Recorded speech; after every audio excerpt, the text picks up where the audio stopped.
Revisi Undang-Undang tentang Tentara Nasional Indonesia dijadwalkan disahkan dalam rapat paripurna DPR pada Kamis 20 Maret 2025.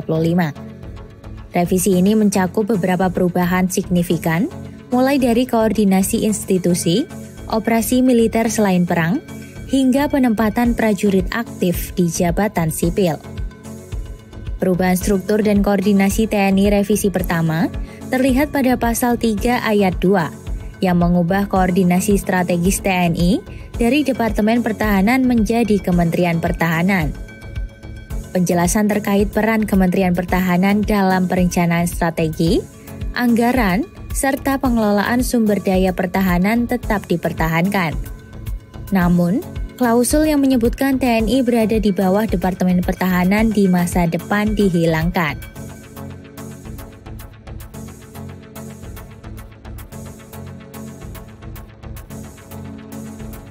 Perubahan lainnya ada di pasal 7 yang menambah cakupan operasi militer selain perang dari 14 menjadi 16 jenis. Tambahan ini mencakup penanggulangan ancaman cyber, perlindungan warga negara, serta kepentingan nasional di luar negeri. Selain itu, mekanisme pelaksanaan OMSP yang sebelumnya ditentukan oleh kebijakan politik negara, kini akan diatur melalui peraturan pemerintah atau presiden.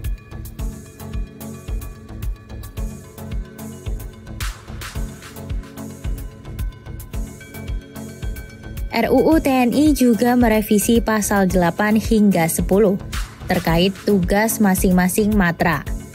Peran TNI Angkatan Darat, Angkatan Laut, dan Angkatan Udara dalam pertahanan akan diatur lebih lanjut melalui peraturan pemerintah.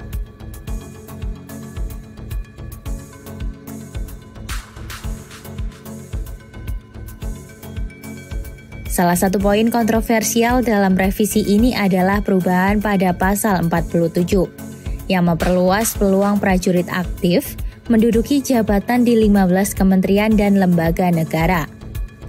Hasil revisi pasal 47 ayat 1 menyebutkan prajurit dapat menduduki jabatan pada kementerian, lembaga yang membidangi koordinator bidang politik dan keamanan negara, pertahanan negara termasuk Dewan Pertahanan Nasional, Kesekretariatan Negara yang menangani urusan Kesekretariatan Presiden, dan Kesekretariatan Militer Presiden serta Intelijen Negara.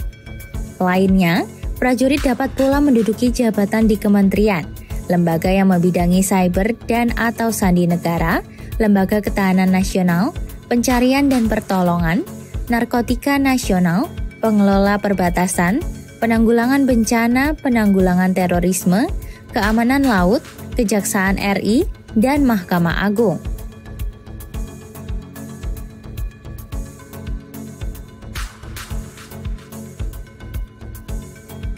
Perubahan juga terjadi pada pasal 53 mengenai batas usia pensiun prajurit.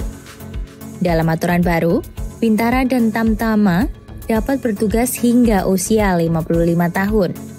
Perwira sampai pangkat kolonel paling tinggi 58 tahun. Sementara perwira bintang 1 paling tinggi 60 tahun, perwira bintang 2 paling tinggi 61 tahun. Sementara perwira bintang 3 bisa pensiun pada usia 62 tahun. Kemudian perwira bintang 4 hingga 63 tahun, dengan kemungkinan perpanjangan berdasarkan kebutuhan presiden.